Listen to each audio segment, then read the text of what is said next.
sua Bíblia no Evangelho de Mateus, capítulo 6.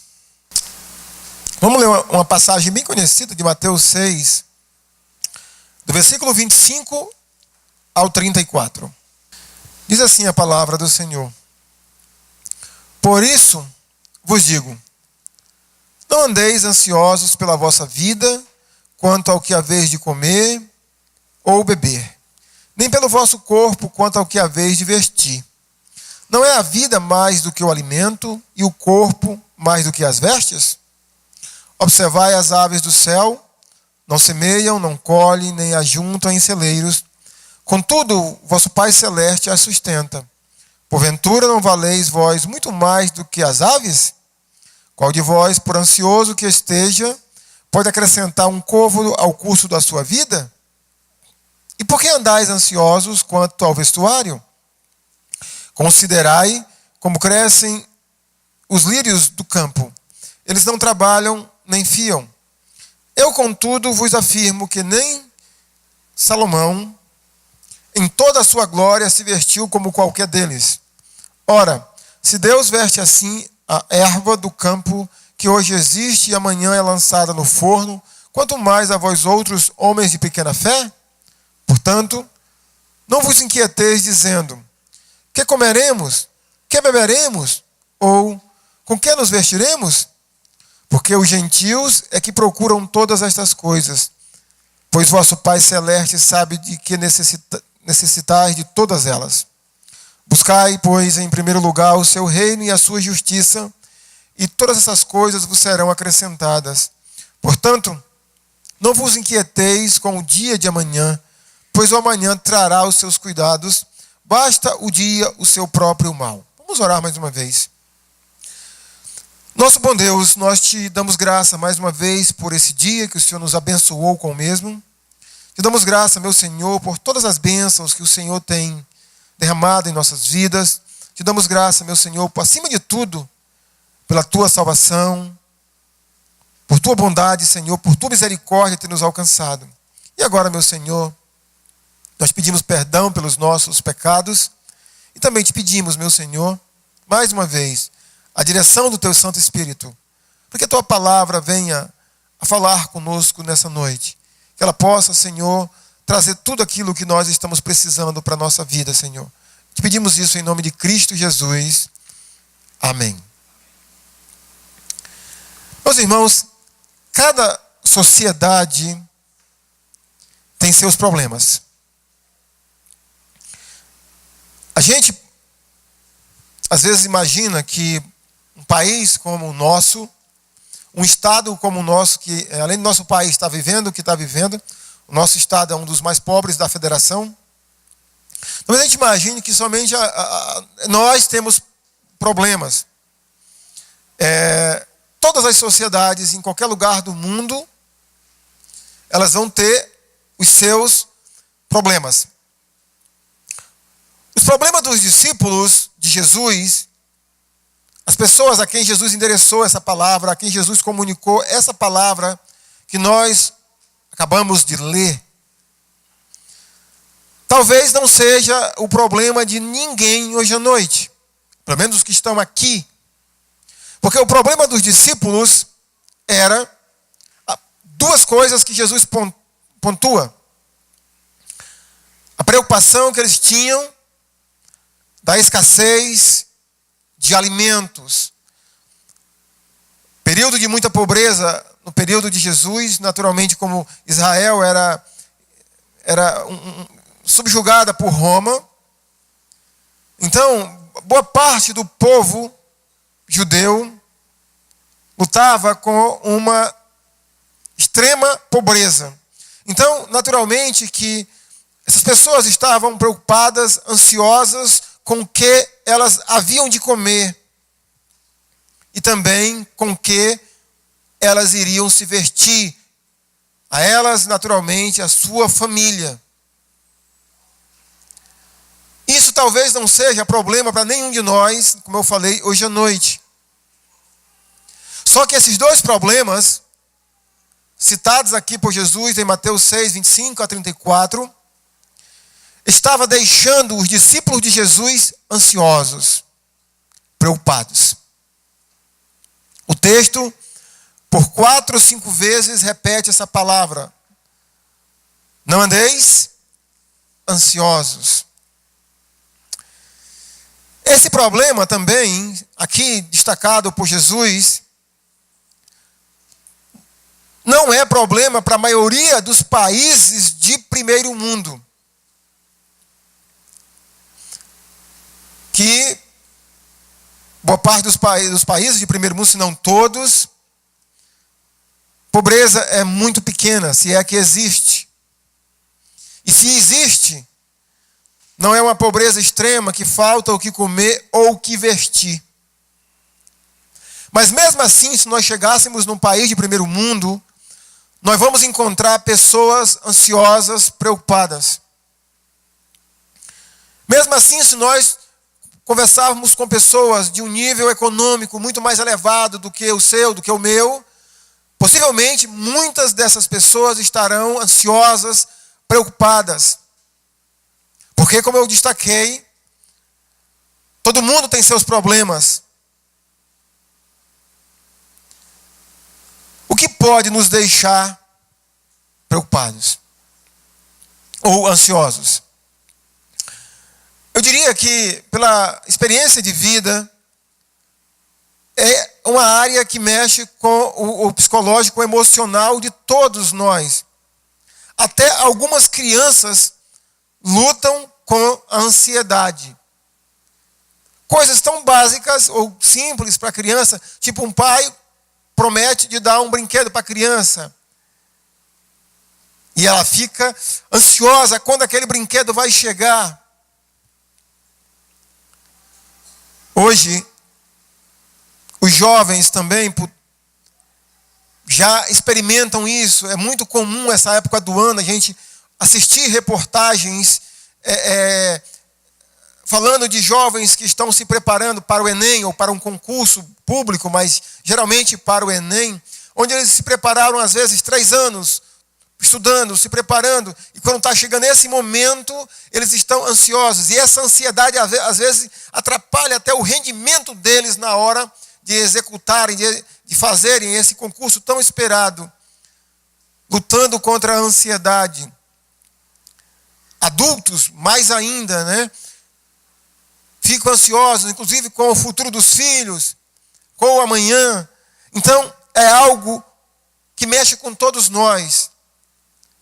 Talvez o que me deixe preocupado não é a mesma coisa que te deixa, mas na verdade, parece-me que muitos de nós lutamos com esse problema da ansiedade, da preocupação com a vida.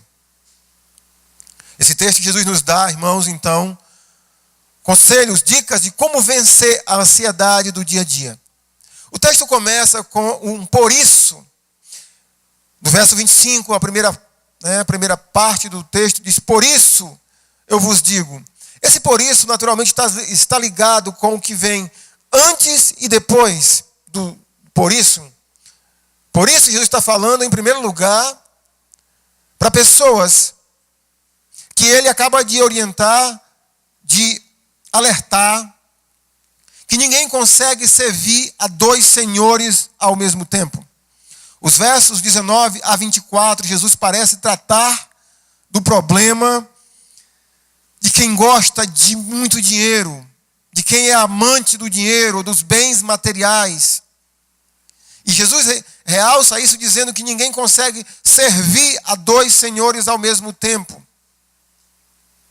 Mas o por isso também está ligado à sequência do texto, que também, por outro lado, há pessoas que também têm dificuldade de se concentrar no reino de Deus, em fazer a vontade de Deus, por causa da ansiedade em coisas, diria, de extrema necessidade, como é o caso citado aqui, alimento e comida. Jesus, então, nos dá conselhos de como lidar com isso, com a ansiedade. Antes de mais nada, deixa eu dizer uma coisa. Jesus lidou com a ansiedade. A Bíblia diz que Jesus foi tentado em todas as coisas, só que ele não pecou. Jesus veio de uma família muito pobre. Possivelmente Jesus teve que trabalhar como irmão mais velho para ajudar a sustentar os irmãos mais novos. É bem provável que o pai adotivo de Jesus tenha morrido, se não na adolescência, na juventude de Jesus, e ele teve que se tornar o dono, o responsável pela família. Jesus teve que lidar com isso, com os problemas do dia a dia, com as dificuldades que você enfrenta, que eu enfrento. Portanto, o que Jesus nos diz aqui não é uma advertência, não é uma repreensão, são conselhos. Conselhos de quem lidou com isso. Inclusive, eu diria, irmãos, que o momento de maior ansiedade que Jesus lidou foi no Getsemane. Quando Jesus chegou nos últimos momentos da sua vida, antes dele fazer a sua entrega total, se é que nós podemos usar essa palavra ou essa frase, ele estava ansioso. Ele orou, e a gente percebe que a própria oração dele é como se ele não conseguisse se concentrar no que ele queria dizer, ou no que ele poucas palavras ele expressou, ele pediu para pessoas mais chegadas a ele, fiquem perto de mim. Então, perceba que a ansiedade é muito ligada à tentação de fazer a vontade de Deus. Então, Jesus nos dá conselho, porque ele lidou com a ansiedade. E em segundo lugar, ele é Deus. Então, ele conhece tudo sobre a nossa natureza humana. Como diz o salmista, ele sabe que somos pó. Então ele nos deu aqui conselhos para vencermos a ansiedade. E o primeiro conselho, meus irmãos, que ele nos dá é que a ansiedade não traz nenhum benefício. Ficar ansioso não resolve absolutamente nada. No texto que nós lemos, inclusive ele nos salienta dizendo que a ansiedade é uma questão de inteligência ou não inteligência. A ansiedade, lidar com ela, é uma questão de racionalidade ou de não racionalidade. Observe o que ele diz nos versículos 27 e 28. Qual de vós, por ansioso que esteja, pode acrescentar um côvado ao curso da sua vida? O que a gente vai ganhar ficando ansioso? O que nós podemos resolver? Então, assim, a ansiedade não resolve nada. Ela não acrescenta absolutamente nada para a vida de ninguém. Mas, pelo contrário, ela pode subtrair muitas coisas das nossas vidas.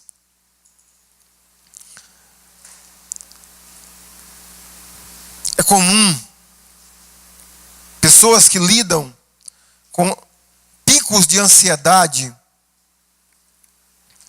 elas perderem a saúde. Porque em muitos casos elas descambam para a alimentação. Elas comem compulsivamente.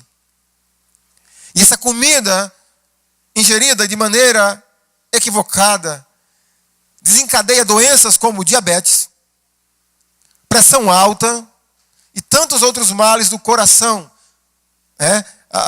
Os documentários estão aí nos dizendo. Então a ansiedade, ela tira a saúde.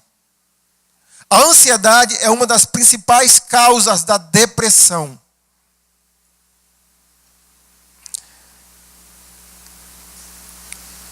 Inúmeras doenças podem vir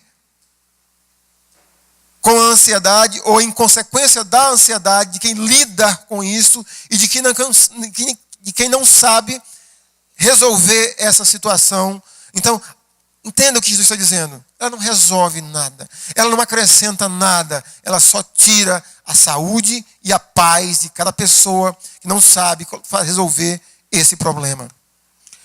O segundo conselho que Jesus nos dá, irmãos, para resolver a ansiedade, para vencer a ansiedade, é que nós deveríamos observar a providência de Deus com a criação. O primeiro exemplo que ele nos dá é no versículo 26, quando ele diz assim: observai as aves do céu. Observe, Jesus diz assim: observe as aves do céu. É como que alguém esteja andando para cima e para baixo, inquieto, sem conseguir dormir. Jesus diz: para um pouquinho e observa.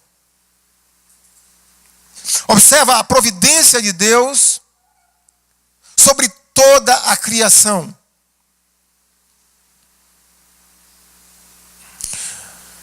Um detalhe importante, meus irmãos, que Jesus aqui não está nos ensinando a sermos preguiçosos, relaxados. Jesus não está dizendo isso. É tanto que quando nós observamos a própria natureza, no caso aqui os pássaros, a gente sabe que os pássaros procuram as regiões, nas épocas dos anos, para poder obter o alimento que eles precisam. Os pássaros se mudam de continente para outro, às vezes, em busca de um clima melhor, de alimentos melhores. Mas o que Jesus está dizendo aqui, os pássaros, eles não semeiam. Eles não têm celeiros. Contudo, o vosso Pai Celeste as sustenta. Versículo 28, a parte B do verso, mais uma vez Jesus manda considerar ou observar como crescem os lírios do campo. Eles não trabalham nem fiam. Jesus diz que nem o rei mais rico do mundo, o rei mais fanfarrão do mundo, no sentido, ou mais pomposo do mundo, se vestiu como as flores de um jardim que ninguém nunca regou. Onde o cuidado providencial de Deus faz com que aquelas pétalas, aquelas rosas, sejam tão belas. Jesus nos manda observar a criação. Mas em segundo lugar, meus irmãos, Jesus destaca que cada discípulo de Jesus, cada um de nós, que naturalmente entregamos a nossa vida a Jesus, nós somos muito mais importantes. Nós somos muito mais valiosos do que um pássaro, do que uma flor, do que uma erva. E que Deus está cuidando das nossas necessidades. O versículo 32 diz: porque os gentios aqui procuram todas estas coisas, pois o vosso Pai Celeste sabe que necessitais de todas elas. Você é muito mais importante para Deus. Deus cuida de você. E é isso que Jesus está dizendo. Por várias vezes Jesus repete: contudo, vosso Pai Celeste. Deus é seu Pai. Deus é o meu Pai. E Ele está cuidando. Ele está suprindo. Ele está providenciando aquilo que nós precisamos, as nossas necessidades. O terceiro conselho que Jesus nos dá, que nós devemos tratar a ansiedade como pecado. Porque ela está relacionada com idolatria, ingratidão e falta de contentamento. Talvez você nunca parou para pensar sobre esse conselho de Jesus. Tratar a ansiedade como pecado. Porque pelo menos ela está relacionada a essas três coisas: idolatria, ingratidão e falta de contentamento. Em que sentido a ansiedade, a preocupação está relacionada com a idolatria? É porque, meus irmãos, todas as vezes que nós estamos ou ficamos ansiosos, é quando nós deixamos de confiar em Deus para confiar na gente. É quando a nossa confiança deixa de estar centrada no Deus Todo-Poderoso, no Deus que está no controle soberano das nossas vidas, e nós passamos a confiar nas nossas forças. É natural. É natural que a gente vai ficar preocupado. Em outras palavras, meus irmãos, ela é idolatria porque eu deixo de adorar a Deus para adorar a mim mesmo. Eu deixo de olhar para o poder de Deus para olhar para aquilo que eu possa ou não possa fazer. É muito semelhante, irmãos, àquilo que Pedro experimentou quando foi andar por sobre as ondas. Ele estava conseguindo andar enquanto ele estava com os olhos focados em Jesus, fitados em Jesus. Mas a partir do momento que ele olhou para as ondas, ele começou a afundar. Então, a ansiedade, ela é pecado porque ela está relacionada a uma idolatria ao meu eu. Aquilo que eu posso fazer, a minha força, a minha capacidade. Em segundo lugar, a ansiedade tem que ser tratada como pecado porque eu deixo de confiar nas promessas de Deus. Eu queria compartilhar um outro texto com os irmãos. Hebreus capítulo 13. Versículo 5 e versículo 6 de Hebreus 13.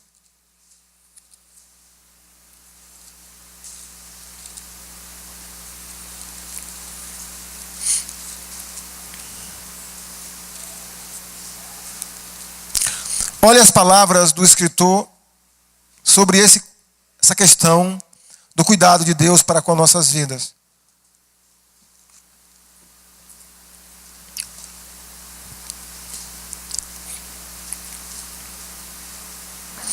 Versículo 5 diz assim, do capítulo 13: Seja a vossa vida sem avareza. Contentai-vos com as coisas que tendes, porque ele tem dito: de maneira alguma te deixarei, nunca jamais te abandonarei. Assim, afirmemos confiantemente: o Senhor é o meu auxílio, não temerei. Que me poderá fazer o homem? Observe que o versículo 5, irmãos, vem uma advertência, uma proibição com relação à avareza. Mas aí vem o versículo, a parte B do verso que diz: contentai-vos com as coisas que tendes. Eu vou comentar um pouco mais isso no terceiro ponto, mas aí vem a promessa que diz assim: porque ele tem dito. Aí vem a promessa: de maneira alguma te deixarei, nunca, jamais te abandonarei. Então aqui nós temos, mais uma vez, a Bíblia nos dizendo que o Senhor promete cuidar de cada um dos seus filhos. E aqui é uma promessa de que Ele jamais nos deixará, Ele nunca, nunca nos abandonará. Mas eu queria deixar gravado aqui a parte B do verso 5 que diz assim: contentai-vos com as coisas que tendes, porque Ele tem dito. Agora vamos para 1 Pedro, capítulo 5. 1 Pedro 5, versículos 6 e 7.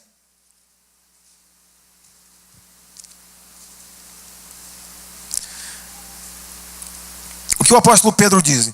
Lembra que eu vos falei que um conselho que Jesus nos dá é que a ansiedade ela é pecado porque ela está relacionada à idolatria do meu eu. Ela está relacionada a deixar de confiar nas promessas de Deus sobre o cuidado dele providencial nas nossas vidas. E ela está relacionada à ingratidão, ou seja, à falta de contentamento. Olha o que Pedro diz aqui no versículo 5 e 6 de 1 Pedro 5. Rogo igualmente... Não, é versículo 6, desculpa, e 7. Humilhai-vos, portanto, sobre a poderosa mão de Deus, para que ele em tempo oportuno vos exalte, lançando sobre ele toda a vossa ansiedade, porque ele tem cuidado de vós. Mais uma vez aqui o apóstolo Pedro afirma: porque ele tem cuidado de você, ele tem cuidado de você, ele tem cuidado de mim. E quando eu estou ansioso, preocupado, é uma demonstração de ingratidão, porque, número 1, não está havendo da minha parte contentamento. O escritor aos Hebreus diz: contentai-vos com o que tendes. Seja qual for a área de preocupação nas nossas vidas, meus irmãos, Se a gente parar para observar, vai ter muito a agradecer. Ou seja, vai ter contentamento. E aqui o apóstolo Pedro faz uma afirmação, porque ele tem cuidado das nossas vidas. Volte para Mateus capítulo 6. O texto que estamos analisando. O quarto conselho que Jesus nos dá para podermos estar vencendo a ansiedade é um versículo que eu decorei e espero ter ele como um lema na minha vida, que é o versículo 33. Quando Jesus nos diz para a gente buscar, pois, em primeiro lugar o seu reino e a sua justiça. O conselho que Jesus nos dá aqui, meus irmãos, é que nós precisamos, todos nós, precisamos estar colocando nas nossas vidas um foco. Nós precisamos de um foco, de uma prioridade. E essa prioridade e esse foco para as nossas vidas, para estar vencendo a ansiedade, a preocupação com esse mundo, é o reino de Deus. Porque na verdade parece-me que em muitos momentos da nossa vida a gente fica em dúvida a que reino pertencemos. E a Bíblia deixa bem claro em todo o esboço da Bíblia que só há dois reinos: o reino de Deus e o reino dos homens. O reino de Deus ou o reino do diabo. E cada um de nós, no momento em que aceitamos a Cristo como Senhor e Salvador, nós compramos o ingresso e temos o passaporte e entramos no reino de Deus. Mas o reino de Deus ainda está neste mundo. E nós ainda contemplamos o mundo ou outro reino. E por contemplarmos esse mundo, parece-me que muitos cristãos não colocam esse foco na sua vida. Eles não colocam essa prioridade dessa busca constante. De estar buscando o reino de Deus para a sua vida. De estar priorizando o reino de Deus para a sua vida. Meus irmãos, um breve comentário sobre essa palavra justiça.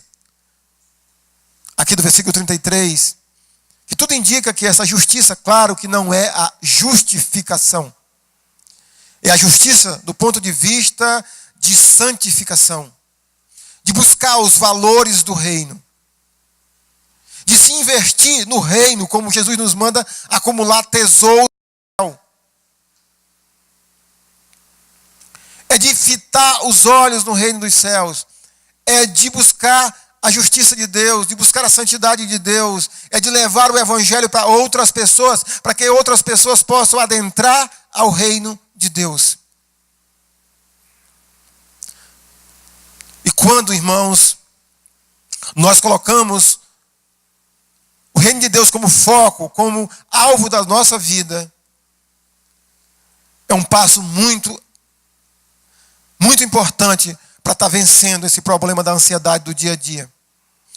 Quanto mais o reino de Deus estiver em nós, mais imunes seremos aos problemas deste mundo. Quanto mais a gente vestir, quanto mais a gente estiver inserido no sentido de, com a mente, buscando as coisas do alto, meus irmãos, mais imunes seremos aos problemas deste mundo, ou seja, a ansiedade. Quando nós buscamos essa prioridade, quando nós temos essa prioridade para as nossas vidas, Jesus nos dá mais uma promessa. Ele diz: e todas estas coisas vos serão acrescentadas. Porque, irmãos, quando nós estamos ansiosos, nós queremos buscar coisas que nós julgamos e que na maioria das vezes são coisas extremamente importantes para nós. São coisas necessárias para nós. Mas o que Jesus está dizendo é: foque no reino de Deus. Ponha como prioridade o reino de Deus, que eu acrescento aquilo que você está precisando. Eu tive já que dar muitos conselhos para jovens, principalmente os jovens, por abandonar o ministério. Ele chega e diz assim: pastor, eu quero pedir um tempo, um afastamento do ministério. E aí a gente pergunta: o que está acontecendo? Por quê? Ah, pastor, porque eu preciso me dedicar mais ao concurso. Eu preciso me estudar mais. Aí muitas vezes eu penso, digo, tá, mas durante uma semana tu vai ter 1 hora, 2 horas que tu vai tirar de tempo para servir a Deus esse ministério. Mas as pessoas não compreendem, porque o foco delas é esse mundo. E elas largam o barco. Elas largam o ministério. Porque elas não aprenderam esse princípio de buscar o reino de Deus, de estar buscando como prioridade. Eu não estou dizendo que você tem que parar de estudar. O que você precisa entender, você precisa saber conciliar. Entender a ordem dos valores, de prioridades, que é o reino de Deus e não qualquer outra coisa. E quando você faz isso, Deus promete acrescentar as suas necessidades e as minhas necessidades. E o quinto e último conselho, meu irmão e minha irmã. Versículo 34, Jesus diz assim: portanto, não vos inquieteis com o dia de amanhã, pois o amanhã trará os seus cuidados. Basta o dia o seu próprio mal. Essa palavra mal aqui, meus irmãos, é o mal no sentido de adversidade, problemas, azar. O que Jesus está nos ensinando aqui é que a gente precisa aprender a viver um dia de cada vez. A maioria de nós, quando nós estamos preocupados, ansiosos por alguma coisa, no geral, não é com o que está acontecendo aqui e agora. Não é com hoje, é com amanhã. Se eu morrer, quem vai cuidar dos meus filhos? Quem vai sustentar? Se é o amanhã. Jesus diz: viva um dia de cada vez. Cada dia traz os seus cuidados. Viva hoje. Amanhã será um novo dia. Esse conselho de Jesus, irmãos, é muito semelhante, perdoe-me a comparação, àquela música do Zeca Pagodinho. Deixa a vida me levar. Tem momentos da vida que a gente precisa entregar o controle dela para Deus. Não, a um rio, mas entrega para Deus. Deixa Deus conduzir. Entrega a vida. A vida é mais importante. O corpo é mais importante. E Deus já nos deu. Por outro lado, alguns outros querem viver a vida. Eu não sei se é a Alcione que canta essa música e diz assim, é antiga: como será o amanhã? Alguém lembra quem canta essa música? Como será o amanhã? Simone. Obrigado, pastor. Então, nós temos que decidir se é Alcione ou Pagodinho. É muito melhor ser Pagodinho nesse caso. Viver um dia de cada vez. Então, temos tantos motivos para viver um dia de cada vez. Primeiro, Jesus pode voltar hoje, amém? Por que se preocupar com amanhã? Segundo lugar, Jesus nos deu força, está nos dando força para vencer hoje. Amanhã Ele vai dar mais graça. Então, se vier problemas, vem graça. Se vier mais problemas, virá mais graça. Então, viver um dia de cada vez. Aqui são conselhos, irmãos, que Jesus nos dá para sabermos lidar e vencer a ansiedade, os problemas, as adversidades da nossa vida. Por onde tudo começa, meus irmãos? Por onde começa esse problema de resolver esse problema da ansiedade? Pedro, o apóstolo, nos diz: lançai sobre ele toda a vossa ansiedade. É como se fosse um peso, um jugo, um fardo. Pedro diz assim: joga sobre Jesus. Tira de sobre as tuas costas. Paulo, em Filipenses 4, 6, ele diz assim: não andeis ansiosos por coisa alguma. Antes, seja conhecido diante de Deus pela súplica e pela oração. Tudo começa, irmãos, quando nós jogamos sobre Deus, é quando a gente se coloca diante de Deus e passa para Deus. Pede para Deus estar resolvendo aquilo que está nos tirando a nossa paz, que está trazendo ansiedade. Lance sobre Deus toda a sua ansiedade, porque Ele tem cuidado de vós. Amém?